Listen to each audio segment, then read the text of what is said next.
Analizo la figura de Camavinga y Tchouaméni, dejando claro que mi opinión, repito, mi opinión, es que Tchouaméni parte con ventaja de cara a esta próxima temporada y reacciono a unas declaraciones de Carlo Ancelotti explicando de una manera brillante por qué Eden Hazard no triunfó en el Real Madrid. Vamos con un 2 en 1.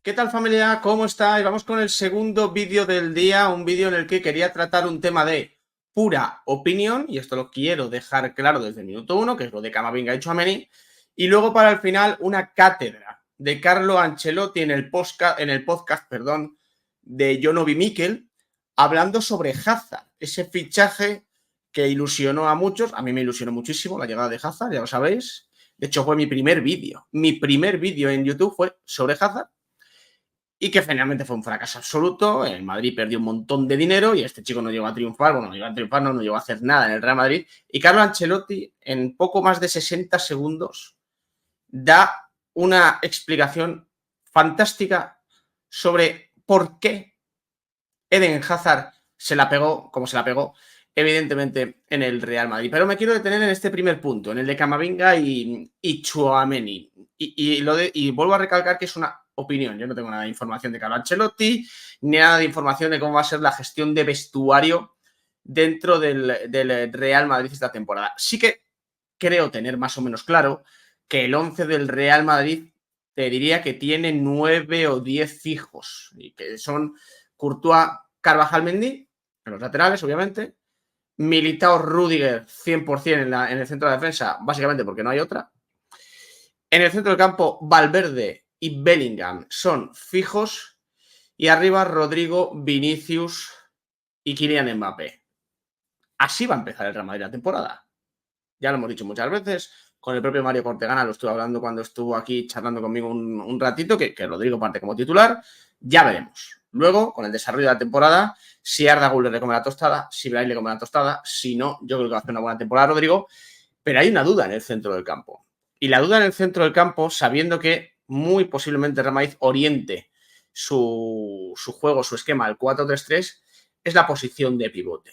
Y yo tengo la sensación de que la posición de pivote a día de hoy es más futbolista Tchouaméni que Eduardo Camavinga. Vamos a rescatar las estadísticas de la temporada pasada en cuanto a minutos y tal, que son muy parejas, ya lo voy diciendo. Aquí tenéis las de Camavinga, la propia página web del Real Madrid. Disputó 46 partidos Eduardo Camavinga, no marcó gol, dio 2 asistencias y estuvo cerca de los 3.000 minutos. Disputó 2.825 minutos entre todas las competiciones. Aquí no lo pone, pero ya os lo digo yo, se perdió 10 partidos por lesión, que fue la lesión que sufrió en uno de los parones. Recordad que es que el año pasado fue absolutamente trágico en ese sentido. Real Madrid tuvo muchos problemas con las lesiones, lo de Militao, lo de Álava, lo de Courtois, pero es que luego cada vez que había un parón teníamos un problema. Siempre volvía alguien lesionado. Vinicius, Camavinga y el propio Tchouaméni, de hecho, volvió lesionado de uno de los parones, de los 2 últimos parones de ese 2023. Las estadísticas de Tchouaméni son estas, muy parejas en cuanto a minutos, 2.811, casi se da la mano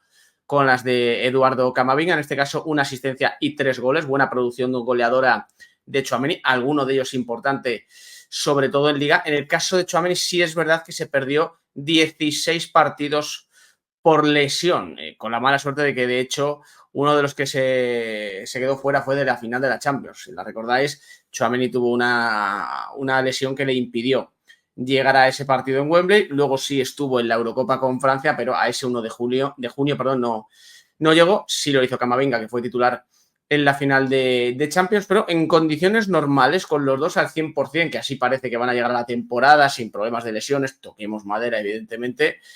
Yo tengo la sensación de que Tchouaméni parte con ventaja.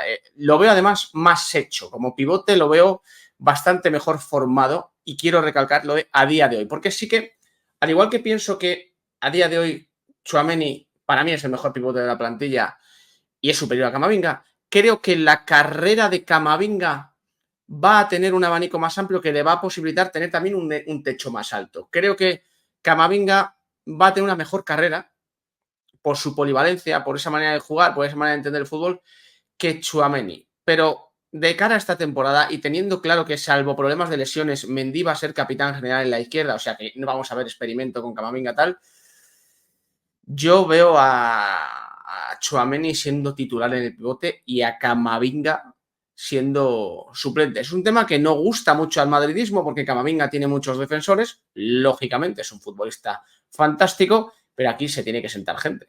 Lo malo entre comillas, que quiero que se me entienda porque esto parece muy sacado de la prensa, ¿no? Esto de lo malo va, Ancelotti tiene un problema, no, es una bendición, pero hay que sentar a gente en el banquillo. Vas a ver a Brahim, vas a ver a Güler, bueno, por supuesto a Endrick, lo vas a ver en el banquillo, vas a ver a Luka Modric, vas a ver a Camavinga seguramente. Yo creo que la única posibilidad que tiene Camavinga ser titular en este equipo es una lesión en defensa. Una lesión en defensa. Quiero decir, titular indiscutible, me refiero. Yo creo que Camavinga va a ser titular en muchos partidos, pero que se me entienda, ¿no?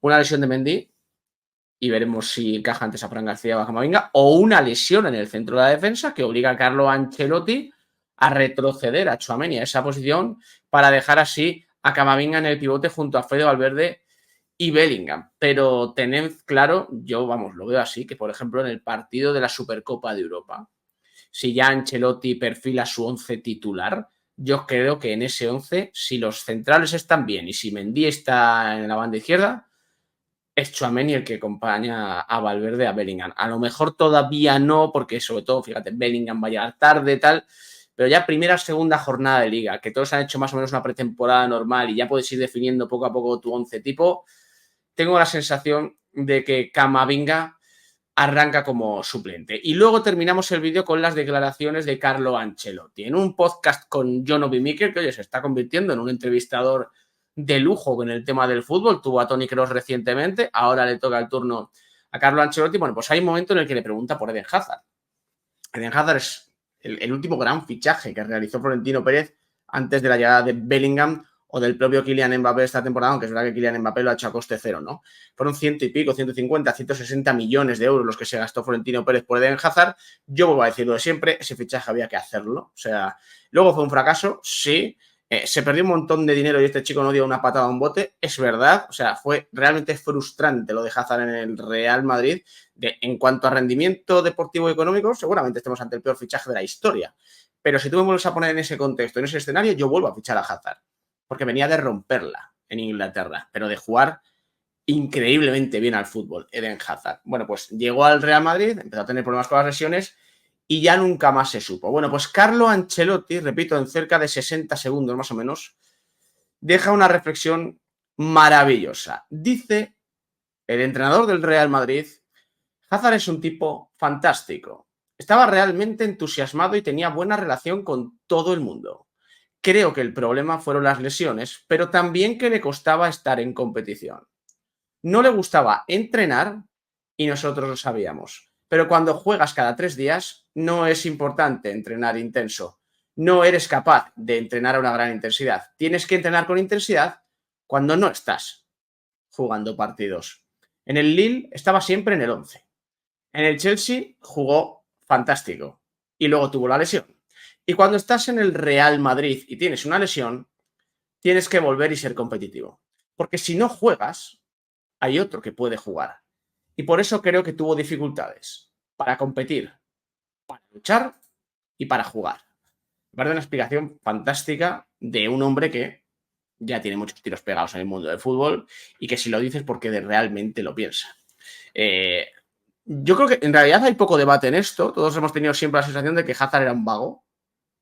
Las cosas como son. Era el típico jugador que tú le veías y a la primera que ha tenido problemas se ha venido abajo. No era mentalidad Cristiano Ronaldo ni muchísimo menos, porque el talento era bestial. O sea, la materia prima de Eden Hazard sea de las mayores locuras que he visto yo en el mundo del fútbol. Era un jugador muy especial, pero empezó a tener lesiones. Luego le costaba recuperar, le costaba entrenar con intensidad y claro, el Chelsea era un equipo grande de Inglaterra en aquel momento. Pero en el Chelsea nadie le podía toser a Eden Hazard, obviamente. En el Real Madrid te caes de la alineación, empiezas a tener problemas y hay otro que te va a comer, evidentemente. O sea, aquí empezaba poco a poco, emergía la figura de Vinicius, tal, que encima jugaba por banda izquierda, como Hazard. Tal. Vinicius te iba por delante. No es normal una irrupción como la de Vinicius, es obvio, no se da habitualmente.